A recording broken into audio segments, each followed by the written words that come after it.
Hello, नमस्कार दोस्तों। आपके यूट्यूब चैनल डी के कॉम्पिटिटिव में आपका बहुत बहुत स्वागत है। आओ शुरू करते हैं एक नई श्रृंखला हिंदी से। आपके एग्जाम में आने वाले सभी प्रश्न का उचित श्रृंखला ली गई है, जिसमें क्वेश्चन नंबर 1 है। ये हिंदी की श्रृंखला है। क्वेश्चन नंबर 1 है। शुरुआत करते हैं। आप सभी लोग कमेंट करें जो क्वेश्चन जिसके आंसर आपको पता है। आपको पूरे चेक करने हैं। 30 में 30 कितने अंक आते हैं आपके, आप कमेंट करके हमें जरूर बताएं। आप अपने चैनल को सब्सक्राइब करें, लाइक करें, शेयर करें, ज़्यादा से ज़्यादा लोगों को चैनल की सेवा दें, इससे और लोगों का भी भला हो सके। क्वेश्चन नंबर 1 है। एक भाषा शिक्षक के लिए सर्वाधिक महत्वपूर्ण है। एक भाषा शिक्षक के लिए सर्वाधिक महत्वपूर्ण है। भाषा का आकलन करने के लिए, बच्चों को भाषा प्रयोग के अवसर शिक्षक है, शिक्षक के लिए भाषा है, तो भाषा का प्रयोग किसके लिए शिक्षक करता है? बच्चों के प्रयोग के अवसर उपलब्ध कराने में। इसलिए option number B is the correct option है। अब सारांश देखते हैं। एक भाषा शिक्षक के लिए यह जरूरी है कि वह अपने बच्चों को भाषा प्रयोग के अवसर उपलब्ध कराए, ताकि भाषा संबंधी उनकी पकड़ मजबूत हो सके। इससे उसमें भाषागत बोधगम्यता बढ़ेगी। अगले क्वेश्चन की तरफ चलते हैं। Question number 2। क्वेश्चन नंबर 2 है। भाषा की कक्षा में एक शिक्षक बच्चों से क्या अपेक्षा करता है? किसकी कक्षा में? भाषा की कक्षा में। क्या करता है टीचर? क्या करता है? अपेक्षा करता है। किससे करता है? बच्चों से करता है। क्या करता है? आप ऑप्शन देखते हैं। संस्कृत निष्ठ भाषा में ही जवाब दें। ऑप्शन नंबर बी, बच्चे अपनी मातृभाषा का बिल्कुल भी प्रयोग ना करें। ऑप्शन नंबर सी, बच्चे सवालों के बंधे बाधाए जवाब ना दें। बच्चे सवालों के बंधे बाधाए जवाब। Option number C is the correct option, क्योंकि भाषा कक्षा में एक शिक्षक बच्चों को से यह अपेक्षा करता है कि उनसे बच्चों द्वारा जो प्रश्न पूछा जाए उसका उत्तर वो अक्षरांशः बंधे बंधाए न देकर अपितु स्वयं की मौलिकता के आधार पर दें। क्वेश्चन नंबर 3 कह रहा है, भाषा स्वयं में क्या है? एक नियमबद्ध व्यवस्था है। भाषा क्या स्वयं में एक नियमबद्ध व्यवस्था है। भाषा जहाँ तक का प्रश्न है, ये स्वयं में एक नियमबद्ध व्यवस्था है जो अपने व्याकरण के दायरे में आबद्ध रहकर गतिमान होती है। धातु की ये संप्रेरण का साधन भी है।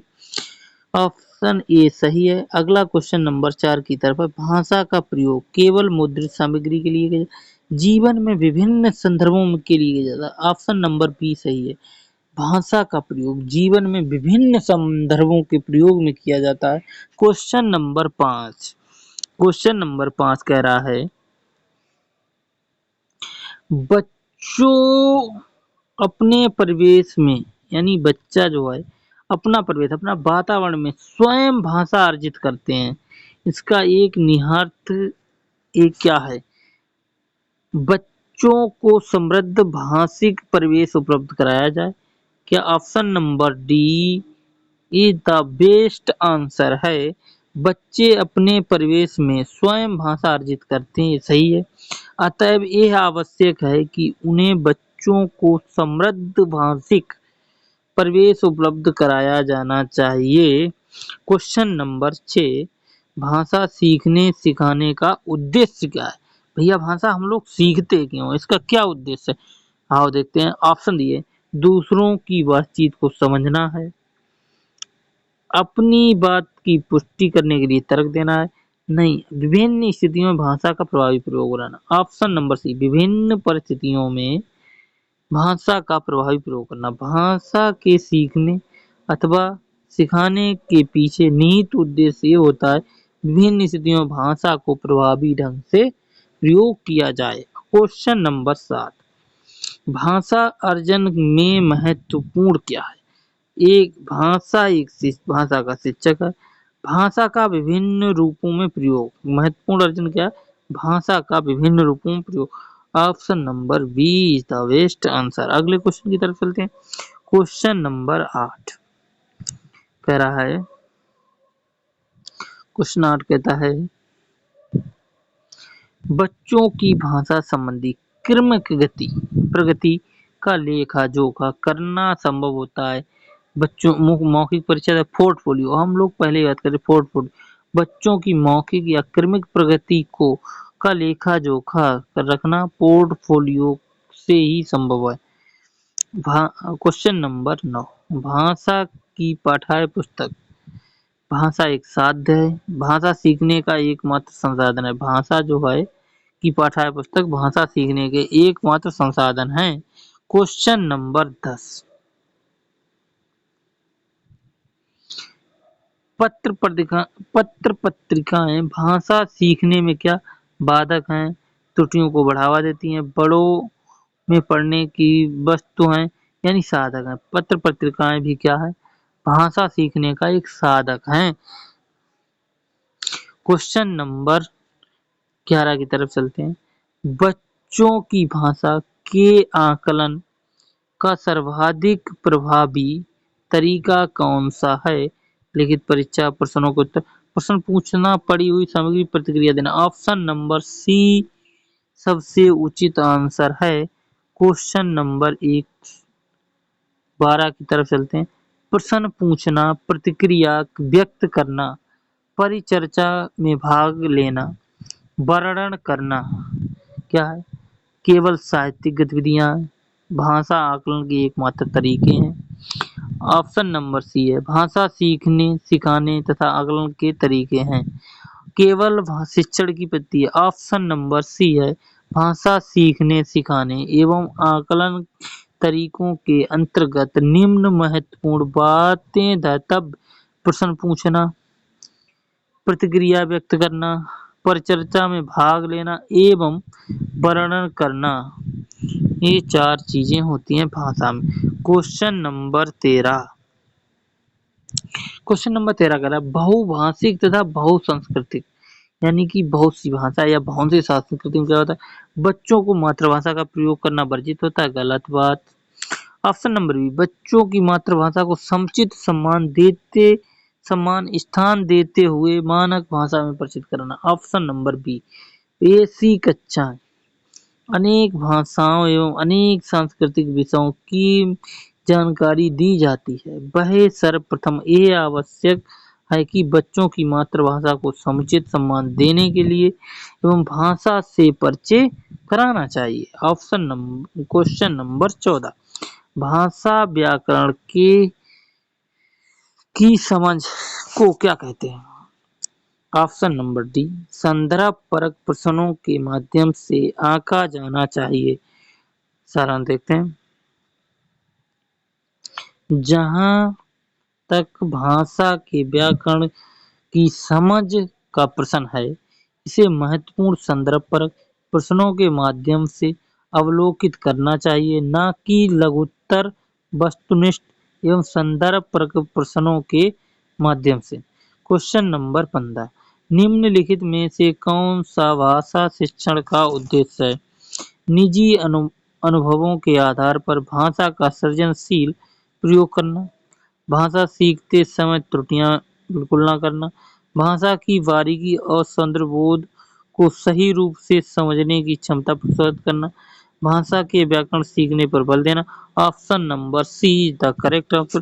भाषा शिक्षण का उद्देश्य है भाषा की बारीकियों को समझना, भाषा को छोटी-छोटी इकाइयों को समझना और सौंदर्य बोध करना, सामयिक रूप से समझने की क्षमता को प्रोत्साहित करना। क्वेश्चन अगला है, पाठ का गद्यांश दिया है। निम्नलिखित कविता को पढ़कर निम्नलिखित प्रश्नों के उत्तर देने।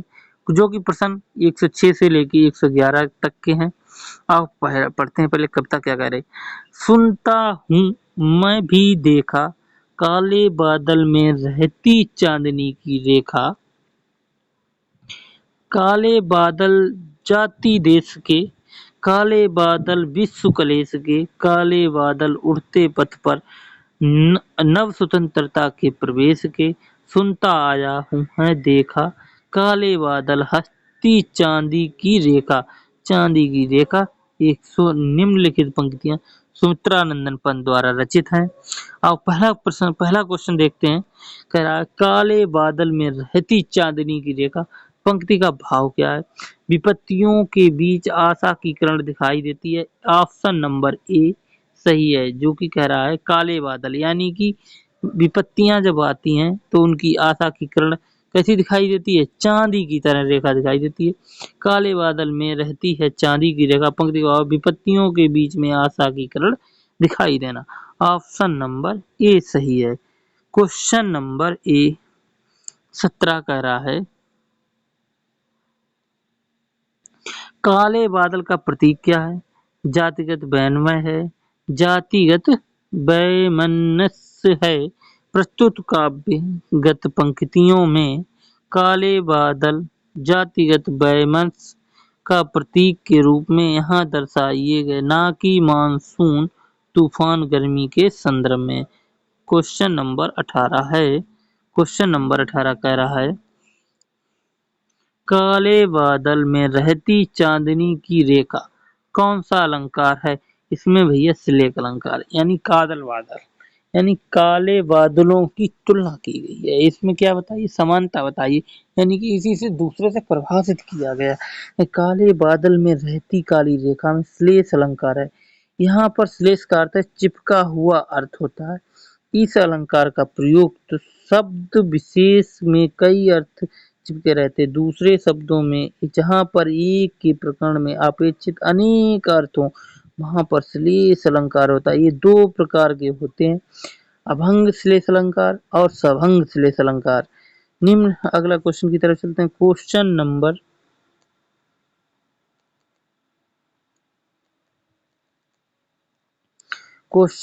19। क्वेश्चन नंबर 19 कह रहा है निम्न में से बादल का पर्यायवाची नहीं है। जलद है, पयोधर है, धन है। जलज जो है बादल का पर्यायवाची नहीं है, जबकि किसका, कमल का पर्यायवाची है। जलज कमल का पर्यायवाची है। क्वेश्चन नंबर 20 स्वतंत्रता का विलोम क्या। स्वतंत्रता परतंत्रता, यानी कि स्वतंत्र माने स्वतंत्र आदमी, परतंत्र माने दूसरों से बंधा हुआ, यानी तो विलोम क्या परतंत्र। क्वेश्चन नंबर 21 की तरफ चलते हैं। क्वेश्चन नंबर 21 कहता है कवि क्या सुनने और देखने की बात करता है। कवि जो है क्या सुनने की बात करता है, क्या देखना, बिजली को, निराशा को, आशा की किरण को। ऑप्शन नंबर बी, कवि जो है आशा की किरण को सुनने और देखने की बात करता है। क्वेश्चन आगे भी 120 में चलते हैं। क्वेश्चन नंबर बी 112 से लेके 120 तक गद्यांश दिया, गद्यांश को पढ़कर हम लोग उचित ऑप्शन का चयन करेंगे। देखो पढ़ते हैं गद्यांश क्या है। मुझे मालूम नहीं था कि भारत में तिलोनिया नामक कोई भी जगह है जहां हमारे देश में सामाजिक इतिहास का विषमकारी पन्ना लिखा जा रहा है। उस वक्त तक तिलोनिया के बारे में मुझे इतनी जानकारी थी स्वावलंबी विकास केंद्र चल रहा है जिसे स्थानीय ग्रामवासी स्त्री पुरुष मिलजुल कर चला रहे हैं। मुझे वहां जाने का अवसर मिला। बस्ती क्या थी, पुराने और कुछ नए छोटे छोटे घरों का झुरमुट भी थी। वहां एक सज्जन ने बताया एक सुसज्जित तथा उसके दो साथियों टाइपिस्ट और फोटोग्राफर ने मिलकर 1972 में इस संस्थान की स्थापना की। संस्थान का नाम सामाजिक कार्य तथा शोध संस्थान SWRC रखा। आगे चल मेरे मन में संशय उठने लगे थे।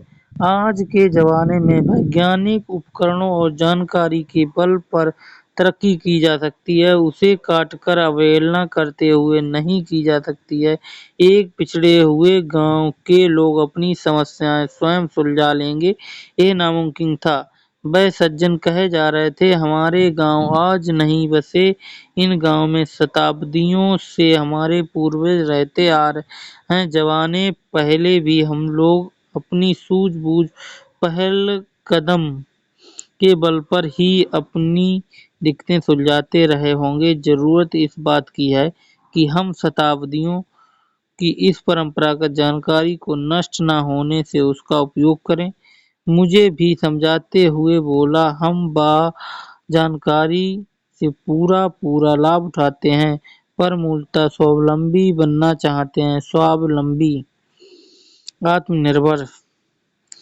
मुझे बार-बार गांधी जी के कथन याद आ रहे हैं। गांधी जी का जिक्र किया तजो वह बड़े उत्साह से बोले, आपने ठीक ही कहा। संस्थान गांधी जी की मान्यताओं के अनुरूप ही चलता है। सदापान, कर्मठता, अनुशासन, असहभागिता, यहाँ सभी निर्णय मिलकर बैठकर किए जाते। आत्मनिर्भरता से मतलब ग्राम वासियों में छिपी क्षमताओं को काम में लगाया जाए। गांधी जी के अनुसार ग्रामवासी अपनी अधिकांश बुनियादी जरूरत की वस्तुओं का उत्पादन करें। एक तीर्थ यात्रा स्रोत भारत भीम साहनी द्वारा ये रचित गद्यांश है। अब क्वेश्चन नंबर 112 है, सामाजिक कार्य का शोध संस्थान का उद्देश्य क्या है? केवल उन्हें अनुशासित करना है, उन्हें स्वावलंबी आत्मनिर्भर बनाना है। ऑप्शन बी सही है। क्वेश्चन नंबर 23, लेखक का मानना था, क्या मानना था? ग्रामवासी अपनी समस्या का स्वयं सुलझा सकते हैं। ग्रामवासियों को अपनी समस्या स्वयं सुलझाने की आदत है। आधुनिक समय में वैज्ञानिक उपकरणों की जानकारी से काटकर अवहेलना करके उनकी तरक्की नहीं की जा सकती। ऑप्शन नंबर सी सही है। अगले क्वेश्चन की तरफ चलते हैं। क्वेश्चन नंबर 24, संस्थान के निर्णय और संचालन का आधारभूत भूमिका इनमें से किसकी थी? केवल गरीब और दलित महिलाओं की, उस गांव के रहने वाले सभी लोगों की। ऑप्शन नंबर बी सही है। अगला क्वेश्चन की तरफ चलते हैं। क्वेश्चन नंबर 25, आत्म उपसर्ग किस शब्द में नहीं है? आत्म सम्मान में नहीं है, आत्मीय में नहीं है, आत्मनिर्भर में नहीं है, परमात्मा में नहीं। अब आत्म उपसर्ग परमात्मा शब्द में नहीं है। क्वेश्चन नंबर कितना 26, लेखक के अनुसार तिलोनिया गांव में हमारे देश आजकल के इतिहास में विषमकारी पन्ना लिखा जा रहा है, इसका क्या कारण है? वहाँ एक स्वावलंबी विकास केंद्र चल रहा था। तिमोनिया का अर्थ है। क्वेश्चन नंबर 27, शताब्दी समास का उदाहरण क्या है? द्विगु है, व्यायीवाचक है, तत्पुरुष है।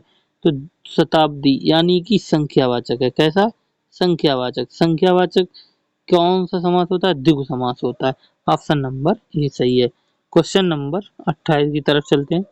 क्वेश्चन नंबर 28 है, गांधी जी को मान्यता नहीं देते थे कर्मठता की, आकर्मण्यता की नहीं। Option number B, Gandhi ji आकर्मण्यता को मान्यता नहीं देते थे, इसके अतिरिक्त वे सदाबहार कर्मठता आत्मनिर्भरता को। Question number 119,